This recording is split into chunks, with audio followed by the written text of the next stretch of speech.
Hello and welcome to the Football 365 Isolation Show. I'm your host, Mark Smith, and I'm here with Sarah Winterburn. Sarah Winterburn, you've had a haircut. You've just watched a weekend of FA Cup football. How are you feeling? I'm feeling pretty good. I'm probably feeling better about the haircut than I am about the football, but yeah, bring it on. I mean, winners, your haircut, but actually winners and losers. Let's go there first. And I think it'd be difficult to start anywhere other than both Arsenal and Chelsea for being underdogs, I'd say, in their games, and yet still progressing to a pretty big FA Cup final in a couple of weeks' time. I think Arsenal are the big ones there. I think when you talk about underdogs, I mean, we forget that because of all the massive sort of Man United narrative the last few weeks, that actually Chelsea are higher in the table than Man United. So that shouldn't really be that much of a shock, should it? Yes, the scoreline's a bit of a shock, but we shouldn't be that surprised that Chelsea beat Man United in the semi-final. The big one was Arsenal on Saturday, and I've got to say they absolutely deserved that. They were brilliant. I mean, they'd already beaten Liverpool a few days before, and that was great. But Liverpool, obviously, let's face it, they absolutely dropped a bollock on two occasions, and they handed that to Arsenal. Arsenal had to play well, and Arsenal had to defend very well to keep hold of that as Liverpool sort of piled the pressure on. But Man City, they didn't, they weren't great, but they weren't, it wasn't a Keystone Cops sort of thing. Arsenal just played that game so well. Defended very deep, really well organised, all the things that you don't think Arsenal are capable of doing. Incredibly well organised, getting men behind the ball, getting 9-10 men behind the ball, and then breaking very quickly and very decisively. And yeah, it really helps if you've got a striker of Aubameyang's class who, let's face it, is far, far better than Arsenal deserve at the moment. But they played the game brilliantly. And it did make you think, oh, maybe there's something in this team. Maybe there's something coming. Because Arteta clearly does have a very good tactical brain. He's been working under one of the best tactical brains for the last sort of 3 or 4 years. And he absolutely knew how to win that game. And it was really good to watch. I think strong Arsenal is a great thing. I think, those of us of a certain age have lived through sort of the last sort of 10 years of underachievement from Arsenal. But before that, they were a great team to have right at the top of the league. And it would be brilliant to have that back again. Yeah, they were the poster boys for basically attractive football in this country for a long time. Yeah, those of us who weren't Arsenal fans, who unfortunately support teams who are far lower down the divisions and can only dream of that kind of football. They were the neutrals' choice, weren't they, for a while, I think, particularly because we were all a bit fed up of Man United dominating everything, and then Arsenal come along and they played beautiful football. And who couldn't love Thierry Henry? I'm not saying this Arsenal team is going to be anywhere near as good as that, but we saw elements on Saturday night of a team that could be organised enough to compete again at the right and none of that. So there wasn't that. You didn't feel like there was an inevitability of a mistake like there have been in recent years. You actually thought, bloody hell, David Luiz looked amazing. He was brilliant. He pulled off one of those performances. Of course, he's capable of doing that. There's reasons why Chelsea paid a load of money for him. PSG paid a load of money for him. He can do that. It just doesn't do it every week. But, you didn't even think that they were going to concede. They just looked great. Yeah, that's right. They look completely solid. And that's something, I mean, you said there the last couple of years. I'd argue the last couple of months, they haven't really had that. So it's been a very, I wouldn't say it's been an overnight success at all, but it's been something that seems to have changed quite quickly. I mean, it's not long ago David Luiz was getting absolutely hammered from all quarters. And all of a sudden he's turning in a performance like this. The first game back of Project Restart, wasn't it? He had an absolutely disastrous night. And, the talk then was of almost like he's done. But then it became clear, didn't it, that quite a lot of that was about the contract situation. He said himself he probably shouldn't have played because his head wasn't in the right place for it. That's been sorted. A lot of people obviously questioning why on earth you would give another contract to David Luiz, but that's why you give another contract to David Luiz, because he is capable of doing that. And he probably does it more often than we give him credit for, because of course we remember the mistakes, don't we? That's what we do. That's certainly what the media does. We remember the horrendous mistake. If you cast someone as that kind of player, that's what you see, isn't it? You look for that rather than the great performances. Yeah. It was really good to see. I mean, if you thought a defence of him and central defence of him and Shkodran Mustafi and Kieran Tierney was going to keep out Manchester City, somebody would have laughed at me, wouldn't they? But it was great. Yeah, and also all of that without their first choice keeper, who is probably one of the best in the league. I think they've been remarkable. Martinez looks to be great, though. honest. Martinez Yeah, he has. looks He great. really has. He has. But Go on. No, you go on. No, I was going to say. I mean, he's one of those, isn't he? That he's almost like a perennial second choice, and no one's ever really. I've never had an opinion about him because I've never needed to have an opinion about him right. because he's just existed, hasn't he? But he's been very solid, and he has a great tendency to catch the ball, which kind of looks almost odd when you see it because we're used to, the punch or the parry, or he does love to actually catch the ball, which is great. And which so rare to see, isn't it? Well, I think we talk about a few another of the goalkeepers could have a look at them. Yeah. Don't ruin it. Don't ruin the suspense. Oh, We've got a losers I category. wonder. But what's nice for Arsenal is that there's been quite a few false dawns, I think, over the last few years. And I don't want to jinx it, but it feels like this might be an actual turning point. Now, a lot would rest on keeping Aubameyang at that club, because obviously they've got a contract issue at the moment, I think we'll say. But I think a performance like that and getting to a cup final, maybe winning the cup final, would that be enough to keep someone like Aubameyang at that club? Or is he destined for another move, one final big move in his career? I don't know. It's a hard one, isn't it? I think we kind of sometimes underestimate how much players. I think he's happy, and I think that's I don't think we should underestimate that. Like any of us, maybe he did harbour a dream of Real Madrid or Barcelona or what have you, but it's nice to be part of something good, isn't it? And to be part of something that's getting better. And I think that's a great, it's as much a draw for a footballer as it is for anybody else. To be right at the beginning of something that feels good, and he is, and he's, he knows there he's going to play. He's going to play every game that he wants to play, and Absolutely. he's scoring goals at a phenomenal rate. Now he's nowhere. He doesn't get anywhere near the credit he deserves. In my opinion, he's been an elite level goal scorer for the last 5 or 6 years. Now, whether that's because he plays for Gabon or whether he's never played for a real massive club, but he scores goals at a ridiculous rate, and there's no doubt that he probably should be at a better club.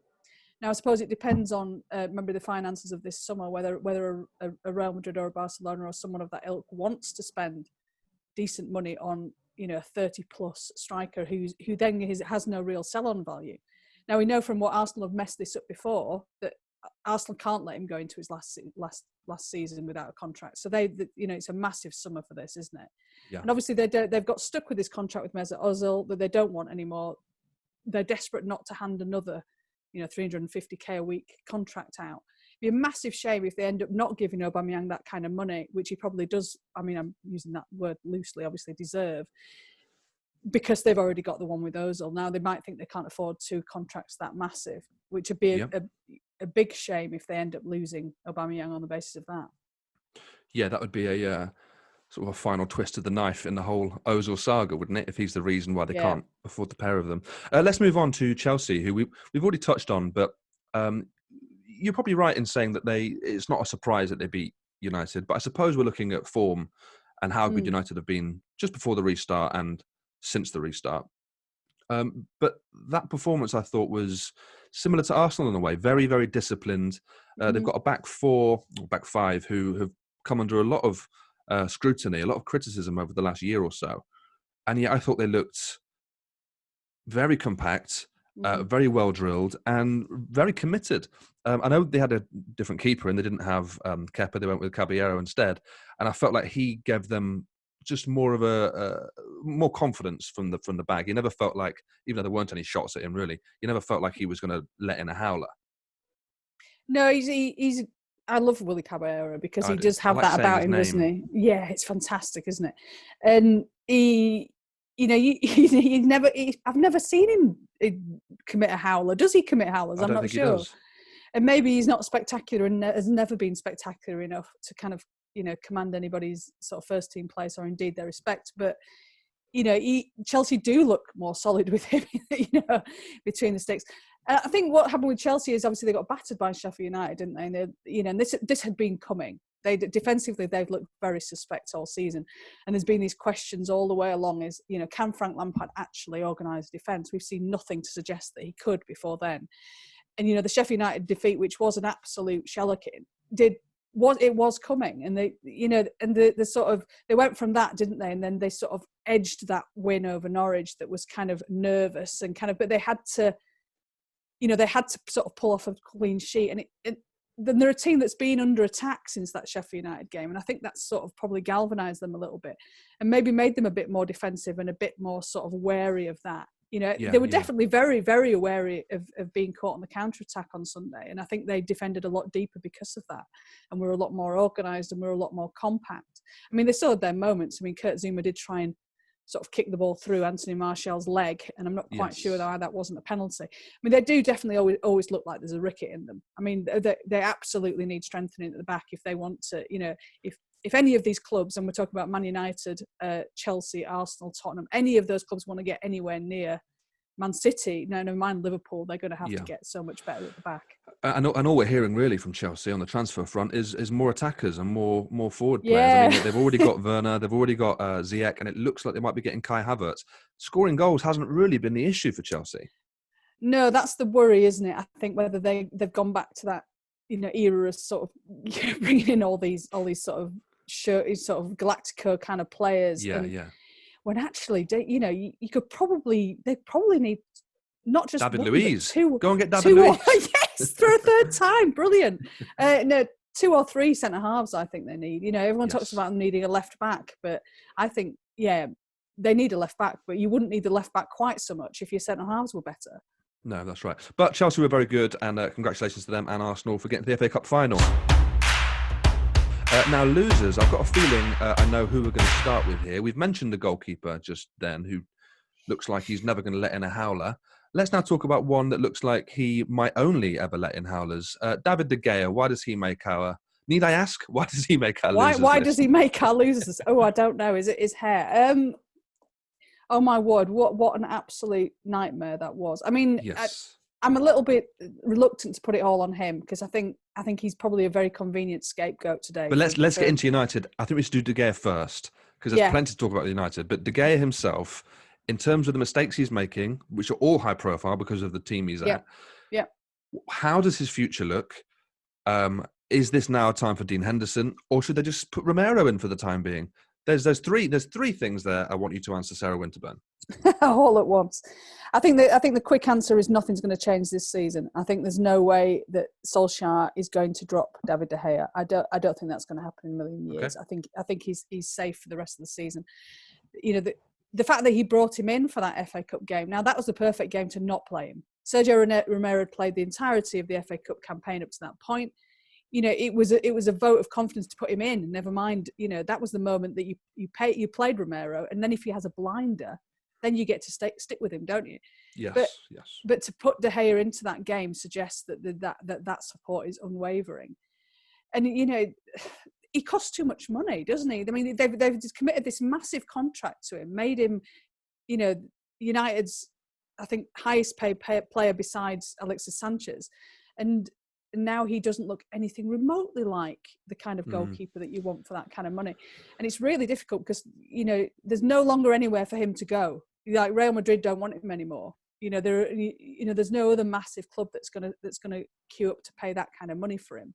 So they're kind of stuck with him a little bit. I mean, and he's got 3 more years, hasn't he? Yeah, almost in the Arsenal and Mesut Ozil. So nobody's saying that because of everyone hates Mesut Ozil and everyone's got a bit more time for David de Gea. But it's a similar kind of thing. They've given him a massive contract because they were afraid he was going to leave. And they were, a time when he was the most important player on the team. Now he's no longer amongst the most important 6 or 7 players on the team, and yet they've stuck with this massive contract for him. Now, will he?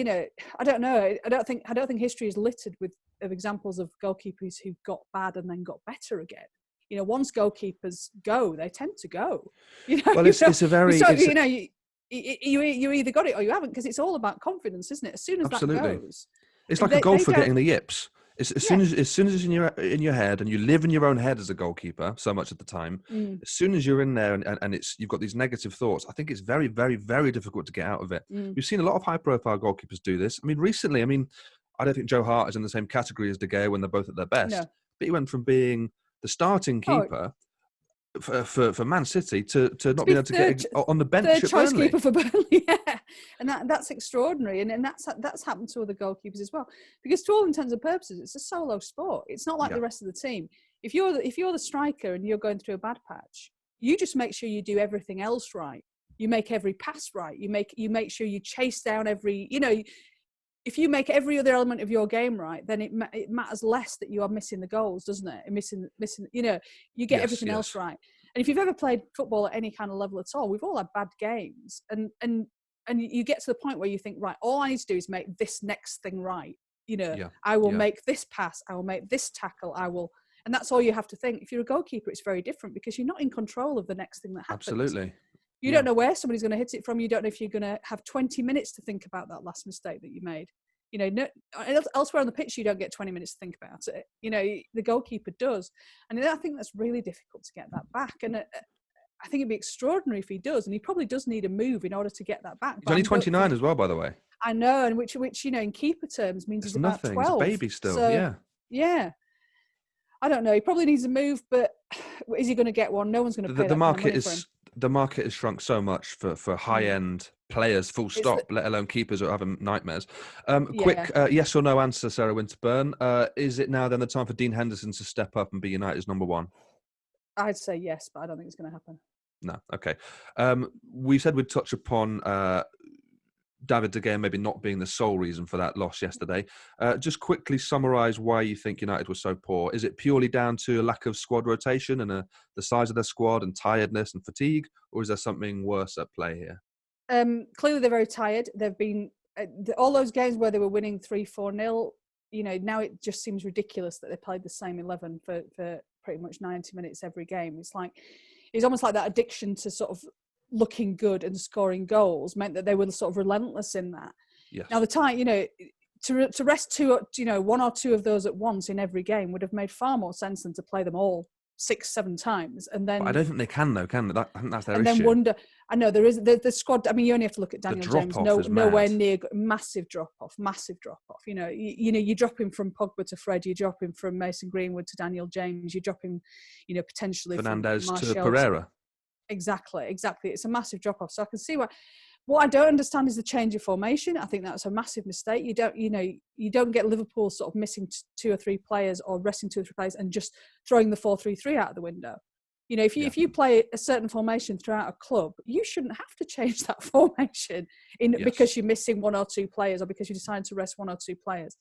It immediately puts you on the back foot if you're going out with a back 5 and 2 defensive midfielders, and you've been playing for the last sort of 3 months in a very forward-thinking way. I'm saying 3 months and not in real time, by the way. Yeah, I know of course. They've not been playing for 3 months. It's like the time in your head.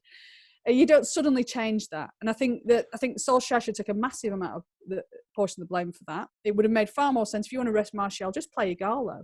Just do for likes. Don't mess it all up just because you want to change 1 or 2 players. Do you put any stock in the fact that I think they played that formation when they've beaten Chelsea previously this season?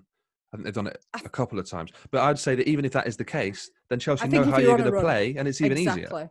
Exactly. And if you're on a run playing a certain way, now obviously the signs have been there. They were very poor against Southampton. They only beat Crystal Palace because Crystal Palace are terrible at the moment, and they looked leggy, and it all looked very difficult. Everything looks a bit more difficult. We had sort of 3 weeks ago where everything was flowing, everything looked easy. Suddenly it looks really difficult. Now that is about tiredness, but it's also about them never being that good in the first place. Now, I'm keen on rewriting history all the time here because they're still in 5th. They've not had a great season. They're in 5th with a points total that would normally put them in 7th. This is not a great season by any stretch of the imagination. And yet we've all been asked to rewrite it as if it was. And on Sunday, we saw mistakes from De Gea. We also saw a defence that is incredibly vulnerable. They all look like they can't. They all look. I mean, Harry Maguire can't turn for toffee. Never has been able to do. He turns like a tanker. He's Phil Jones, who a little bit more. So you need mobility around him, right? Oh, there's no mobility around. Lindelof keeps getting bullied. I mean, he got bullied by Obafemi for the Southampton goal. He got bullied by Giroud on Sunday. There's very simple things as centre. Now, I was a centre half, obviously at an incredibly low level. A jobbing centre half, no pace whatsoever. So what do? You make sure you do that. It's a simple thing, isn't it? You make sure you go side. If you should only be beaten if your man's bloody running faster than you can. That's the unless that's happening, you get on the right side, and those balls across the box. You've got there's no defence for not getting. It's basic defending on It's two of the 3 incredibly goals. basic defending. I'm going to have to stop you there, though, Sarah, because I need to do one more loser of the week, and we've got about 30 seconds to wrap it up. I mean, I'm not sure if this is Nigel Pearson or Watford, but certainly one of them are the losers of the week for the sacking of Nigel Pearson. Sarah, 30 seconds. What do you make of it? Is this a ridiculous sacking, or can you see the logic? It's mindless to me because they're basically safe, aren't they? They're very, it's a combination of things we could only send them down. So I could only see making a change this moment is going to have a negative effect rather than a positive effect. I mean, if they were in the bottom 3 and they needed a win to get out, you could see why they might think, right, we need to change something. But at the moment, all they need to do is hope that nothing mad happens. So yeah, why then it's bring 2020? Yeah, but then why bring? I don't know. I don't understand it. I always thought Pearson was going to go in the summer. He's not their long-term choice, is he? But to go with 2 games to go always looks very odd. Really, really poor. And actually, your club as well this weekend had a bit of a shocker with management sack. Let's not get into that. All right, Sarah Winterburn, thank you very much for joining me again. We'll be back same time next week. If you want to get in touch with the show, email us at theeditor@football365. Until then, enjoy the last weekend of Premier League football. Cheers.